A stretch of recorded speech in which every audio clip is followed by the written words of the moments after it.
ओम शांति। आज 5 मई 2024 अव्यक्त बाप दादा के रिवाइज कोर्स के 15 नवंबर 1999 के महावाक्य हैं। बाप समान बनने का सहज पुरुषार्थ, आज्ञाकारी बनो। आज बाप दादा अपने होली हंस मंडली को देख रहे हैं। हर एक बच्चा होली हंस है। सदा मन में ज्ञान रत्नों का मनन करते रहते हैं। होली हंस का काम ही है व्यर्थ के कंकड़ छोड़ना और ज्ञान रत्नों का मनन करना। एक एक रत्न कितना अमूल्य है। हर एक बच्चा ज्ञान रत्नों की खान बन गए हैं। ज्ञान रत्नों के खजाने से सदा भरपूर रहते हैं। आज बाप दादा बच्चों में एक विशेष बात चेक कर रहे थे। वह क्या थी?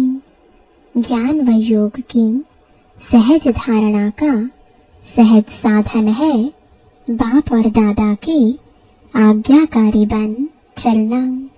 बाप के रूप में भी आज्ञाकारी, शिक्षक के रूप में भी और सतगुरु के रूप में भी, तीनों ही रूपों में आज्ञाकारी बनना अर्थात सहज पुरुषार्थी बनना, क्योंकि तीनों ही रूपों से बच्चों को आज्ञा मिली है। अमृत वेले से लेकर रात तक हर समय हर कर्तव्य की आज्ञा मिली हुई है।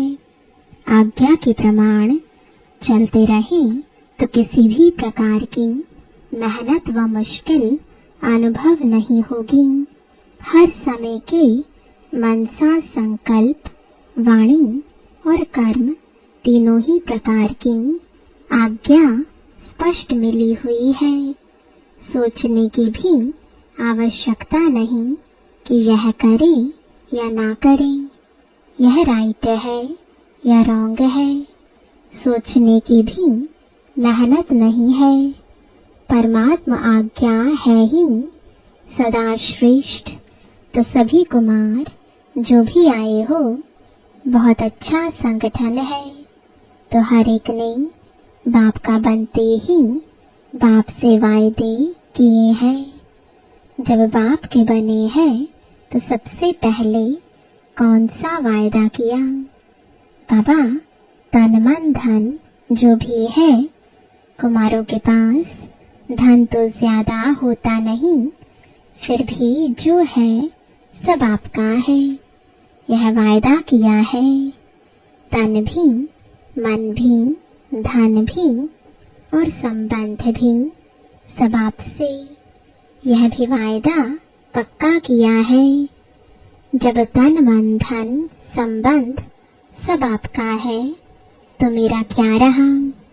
फिर कुछ मेरापन है? होता ही क्या है? तन मन धन जन सब बाप के हवाले कर दिया। प्रवृत्ति वालों ने किया है, मधुबन वालों ने किया है। पक्का है ना? जब मन भी बाप का हुआ, मेरा मन तो नहीं है ना? या मन मेरा है, मेरा समझकर यूज करना है। जब मन बाप को दे दिया तो यह भी आपके पास अमानत है। फिर युद्ध किस में करते हो? मेरा मन परेशान है, मेरे मन में व्यर्थ संकल्प आते हैं, मेरा मन विचलित होता है। जब मेरा है नहीं, अमानत है, फिर अमानत को मेरा समझकर यूज करना, क्या यह अमानत में खयानत नहीं है? माया के दरवाजे हैं मैं और मेरा, तो तन भी आपका नहीं, फिर देह अभिमान का मैं कहाँ से आया? मन भी आपका नहीं, तो मेरा मेरा कहाँ से आया? तेरा है या मेरा है? बाप का है यह सिर्फ कहना है, करना नहीं। कहना बाप का और मानना मेरा। सिर्फ पहला वायदा याद करो कि न बॉडी कॉन्शियस की मैं है न मेरा। तो जो बाप की आज्ञा है, तन को भी अमानत समझो, मन को भी अमानत समझो। फिर मेहनत की जरूरत है क्या? कोई भी कमजोरी आती है तो इन दो शब्दों से आती है, मैं और मेरा। तो न आपका तन है न बॉडी कॉन्शियस का मैं। मन में जो भी संकल्प चलते हैं, अगर आज्ञाकारी हो तो बाप की आज्ञा क्या है? पॉजिटिव सोचो, शुभ भावना के संकल्प करो, फालतू संकल्प करो। यह बाप की आज्ञा है क्या? नहीं। तो जब आपका मन नहीं है फिर भी व्यर्थ संकल्प करते हो तो बाप की आज्ञा को प्रैक्टिकल में नहीं लाया ना। सिर्फ एक शब्द याद करो कि मैं परमात्मा आज्ञाकारी बच्चा हूँ।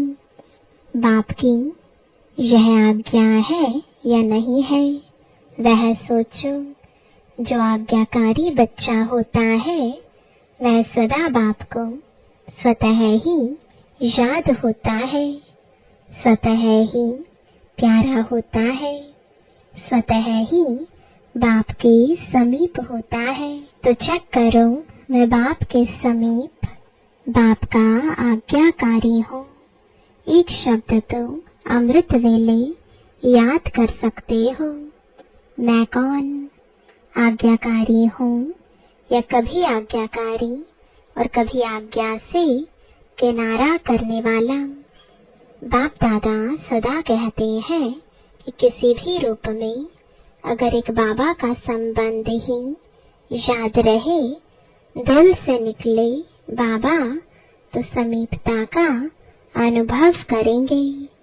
मंत्र मुआफिक नहीं कहो बाबा बाबा। वह राम राम कहते हैं, आप बाबा बाबा कहते, लेकिन दिल से निकले बाबा। हर कर्म करने के पहले चेक करो कि मन के लिए, तन के लिए या धन के लिए बाप की आज्ञा क्या है। कुमारों के पास चाहे कितना भी थोड़ा सा धन है, लेकिन जैसे बाप ने आज्ञा दी है कि धन का पोता मेल किस प्रकार से रखो, वैसे रखा है, या जैसे आता वैसे चलाते। हर एक कुमार को धन का भी पोता मेल रखना चाहिए। धन को कहाँ और कैसे यूज करना है, मन को भी कहाँ और कैसे यूज करना है, तन को भी कहाँ लगाना है, यह सब पोता मेल होना चाहिए। आप दादियाँ जब धारणा की क्लास कराती हैं तो समझाती है ना कि धन को कैसे यूज करो, क्या पोता मेल रखो। कुमारों को पता है पोता मेल कैसे रखना है, कहाँ लगाना है, यह मालूम है। थोड़े हाथ उठा रहे हैं, नए नए भी हैं, इन्हों को मालूम नहीं है। इन्हों को यह जरूर बताना कि क्या क्या करना है, निश्चिंत हो जाएंगे, बोझ नहीं लगेगा, क्योंकि आप सबका लक्ष्य है। कुमार माना लाइट, डबल लाइट। कुमारों का लक्ष्य है ना कि हमको नंबर 1 आना है, तो लक्ष्य के साथ लक्षण भी चाहिए। लक्ष्य बहुत ऊंचा हो और लक्षण नहीं हो तो लक्ष्य तक पहुंचना मुश्किल है। इसलिए जो बाप की आज्ञा है उसको सदा बुद्धि में रख, फिर कार्य में आओ। बाप दादा ने पहले भी समझाया है कि ब्राह्मण जीवन के मुख्य खजाने हैं संकल्प, समय और श्वास। आपके श्वास भी बहुत अमूल्य है। एक श्वास भी कॉमन नहीं हो, व्यर्थ नहीं हो। भक्ति में कहते हैं, श्वासों श्वास अपने इष्ट को याद करो, श्वास भी व्यर्थ नहीं जाए। ज्ञान का खजाना, शक्तियों का खजाना यह तो है ही, लेकिन मुख्य यह तीनों खजाने संकल्प, समय और श्वास आज्ञा प्रमाण सफल होते हैं। व्यर्थ तो नहीं जाते, क्योंकि व्यर्थ जाने से जमा नहीं होता, और जमा का खाता इस संगम पर ही जमा करना है।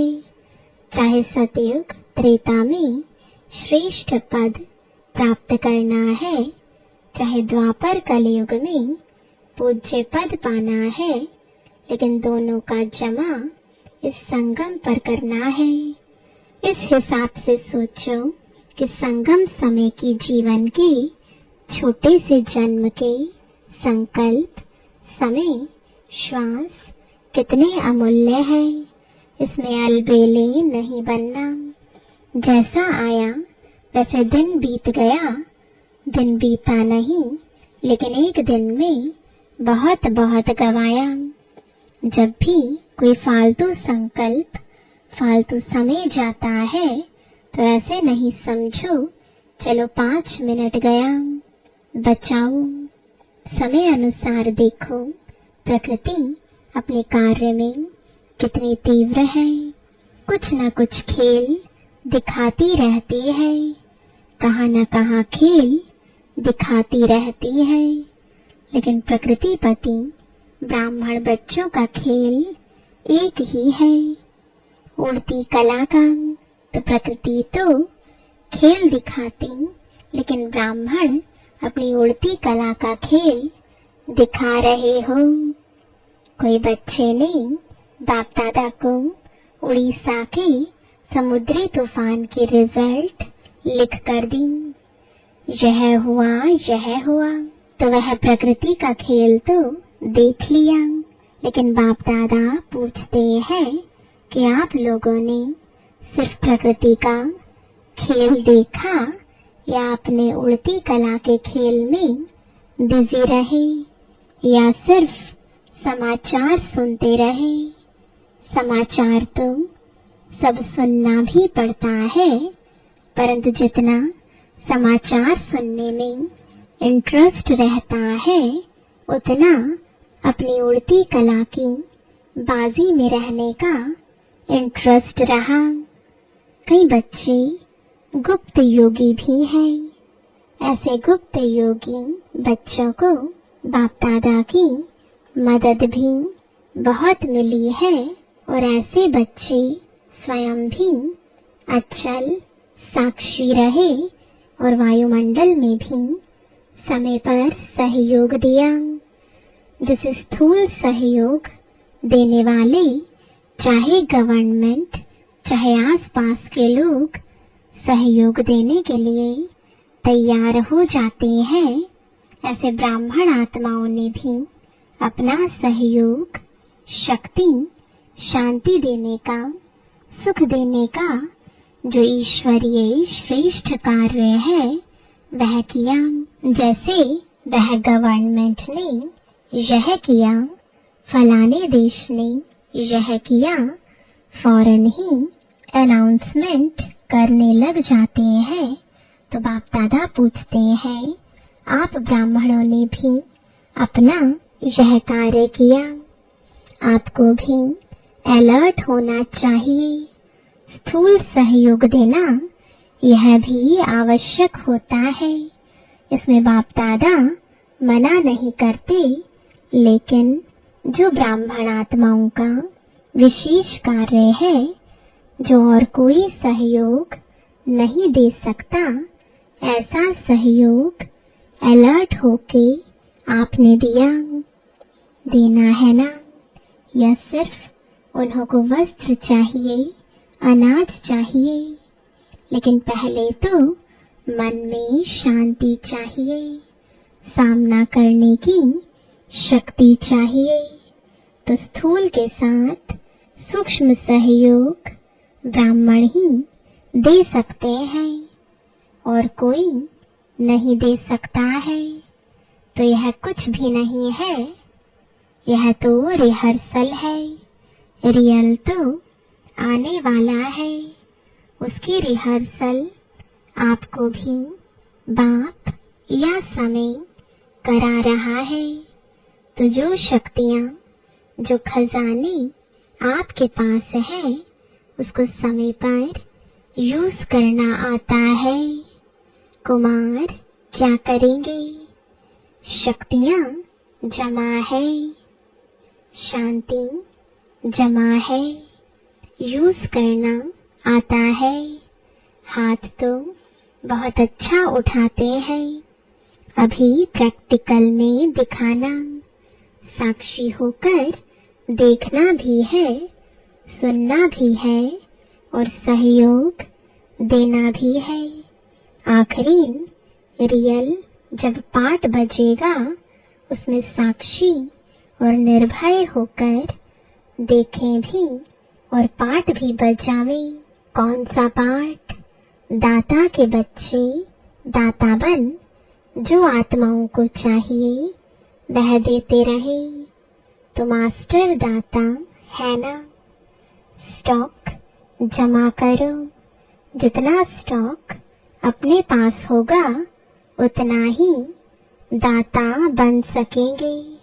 अंत तक अपने लिए ही जमा करते रहेंगे तो दाता नहीं बन सकेंगे।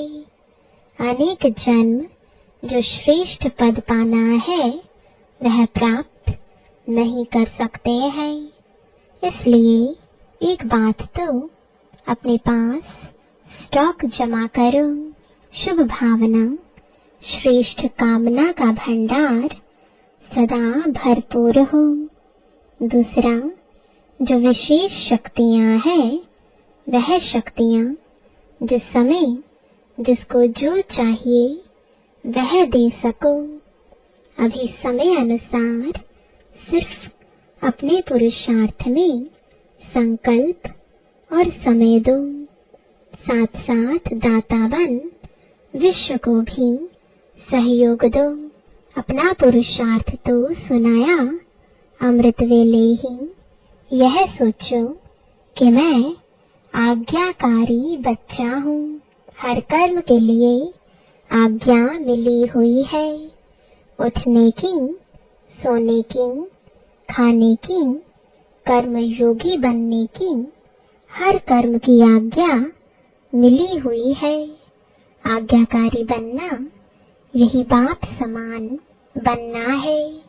बस श्रीमत पर चलना, न मनमत न परमत, एडिशन नहीं हो। कभी मनमत पर कभी परमत पर चलेंगे तो मेहनत करनी पड़ेगी, सहज नहीं होगा, क्योंकि मनमत परमत उड़ने नहीं देगी। मनमत परमत बोझ वाली है और बोझ उड़ने नहीं देगा। श्रीमत डबल लाइट बनाती है। श्रीमत पर चलना अर्थात सहज बाप समान बनना। श्रीमत पर चलने वाले को कोई भी परिस्थिति नीचे नहीं ले आ सकती। तो श्रीमत पर चलना आता है। अच्छा, तो कुमार अभी क्या करेंगे? निमंत्रण मिला, स्पेशल खातिरी हुई, देखो कितने लाडले हो गए हो। तो अभी आगे क्या करेंगे? रिस्पॉन्ड देंगे या वहां गए तो वहां के, यहाँ आए तो यहाँ के? ऐसे तो नहीं है ना। यहाँ तो बहुत मजे में हो, माया के वार से बचे हुए हो। ऐसा कोई है जिसको यहाँ मधुबन में भी माया आई हो? ऐसा कोई है जिसको मधुबन में भी मेहनत करनी पड़ी हो? सेफ हो, अच्छा है। बाप दादा भी खुश होते हैं। समय आएगा जब यूथ ग्रुप पर गवर्नमेंट का भी अटेंशन जाएगा, लेकिन तब जाएगा जब आप विघ्न विनाशक बन जाओ। विघ्न विनाशक किसका नाम है? आप लोगों का है ना। विघ्नों की हिम्मत नहीं हो जो कोई कुमार का सामना करे, तब कहेंगे विघ्न विनाशक। विघ्न की हार भले हो लेकिन वार नहीं करे। विघ्न विनाशक बनने की हिम्मत है, या वहां जाकर पत्र लिखेंगे, दादी बहुत अच्छा था लेकिन पता नहीं क्या हो गया। ऐसे तो नहीं लिखेंगे, यही खुशखबरी लिखो, ओके वेरी गुड, विघ्न विनाशक हूँ। बस एक अक्षर लिखो, ज्यादा लंबा पत्र नहीं। ओके। अच्छा, मधुबन की भी विशेषता बाप दादा के पास पहुंच गई है। मधुबन वालों ने अपने चार्ट भेजे हैं, बाप दादा के पास पहुंचे हैं। बाप दादा सभी बच्चों को आज्ञा मानने वाले आज्ञाकारी बच्चों की नजर से देखते हैं। विशेष कार्य मिला और एवर रेडी बन किया है, इसकी विशेष मुबारक दे रहे हैं। अच्छा, हर एक ने अपना स्पष्ट लिखा है। दादी जी से बाप दादा बोले, आप भी रिजल्ट देखकर क्लास कराना। अपनी अवस्था का चार्ट अच्छा लिखा है। बाप दादा तो मुबारक दे ही रहे हैं। सच्ची दिल पर सच्चा साहिब राजी होता है। अच्छा, चारों ओर के बाप दादा के आज्ञाकारी बच्चों को, सदा विघ्न विनाशक बच्चों को, सदा श्रीमत पर सहज चलने वाले, मेहनत से मुक्त रहने वाले, सदा मौज में उड़ने और उड़ाने वाले, सर्व खजानों के भंडार से भरपूर रहने वाले, ऐसे बाप के समीप और समान रहने वाले बच्चों को बहुत बहुत याद, प्यार और नमस्ते। कुमारों को भी विशेष, अथक और एवर रेडी, सदा उड़ती कला में उड़ने वालों को बाप दादा का विशेष याद, प्यार। तो बाप दादा ने डायमंड हॉल में बैठे हुए सभी भाई बहनों को दृष्टि देने के लिए हॉल का चक्र लगाया। बाप दादा का हर एक बच्चे से बहुत बहुत बहुत प्यार है। ऐसे नहीं समझे कि हमारे से बाप दादा का प्यार कम है।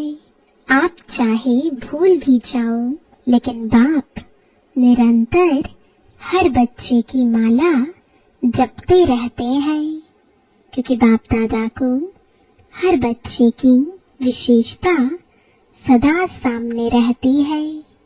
कोई भी बच्चा विशेष ना हो, यह नहीं है। हर बच्चा विशेष है। बाप कभी एक बच्चे को भी भूलता नहीं है। तो सभी अपने को विशेष आत्मा है और विशेष कार्य के लिए निमित्त है, ऐसे समझ के आगे बढ़ते चलो। अच्छा, वरदान है, सदा रूहानी स्थिति में रहे, दूसरों की भी रूह को देखने वाले रूहानी रूहे गुलाब भव। रूहे गुलाब अर्थात जिसमें सदा रूहानी खुशबू हो। रूहानी खुशबू वाले जहाँ भी जाएंगे, जिसको भी देखेंगे तो रूह को देखेंगे, शरीर को नहीं। तो स्वयं भी सदा रूहानी स्थिति में रहो और दूसरों की भी रूह को देखो। जैसे बाप ऊंचे पे ऊंचा है, ऐसे उसका बगीचा भी ऊंचे से ऊंचा है। जिस बगीचे का विशेष श्रृंगार रोहे गुलाब, आप बच्चे हो। आपकी रूहानी खुशबू अनेक आत्माओं का कल्याण करने वाली है। स्लोगन है, मर्यादा तोड़कर किसी को सुख दिया तो वह भी दुख के खाते में जमा हो जाएगा। ओम शांति।